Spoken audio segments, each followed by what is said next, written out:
we're going to go through a little quick video about a push-up. Now this is not going to be a long one because the push-up we can go into quite a lot of detail.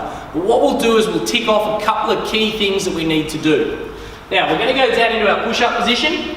Now the first key thing is where I place my hands. I want my hand directly underneath my shoulder. So if I actually lay down, I place it directly underneath my shoulder and then I can push up. Now I don't want them in front and I don't want them way behind. So another thing that I tell people when I'm coaching them is if the top of my middle finger, I draw a line across to the other top of my middle finger and I want to be able to make sure that I can take my nose to above that line. So therefore that means my hands are not too high.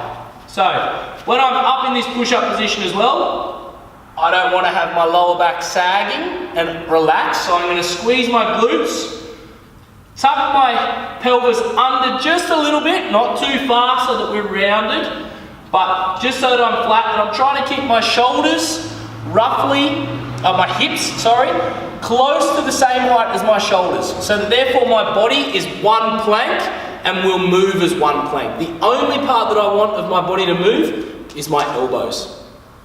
So I'm now in this position, ready to do a push-up. Now when I go down, my elbows are going to travel backwards at a tiny little angle, not quite 45 degrees, but backwards. We don't want them flaring out to the front, because one, that's uncomfortable for my wrists, and two, I'm getting more shoulder activation instead of chest.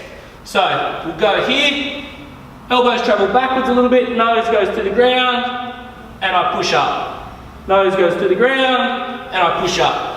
By having my elbows travel that distance and my hands in the correct position, what I'm doing is I'm getting a lot more activation, obviously through my arms, the bicep, tricep, and everything else, across my chest and my upper back as well, because I need to stabilize through the upper back, and then down the other side. Make sure when you're doing your push-up though, it's not just an upper body movement. I need to have contraction strength in my lower body as well, so that my body stays as a plank. All right, have a go at those push-ups.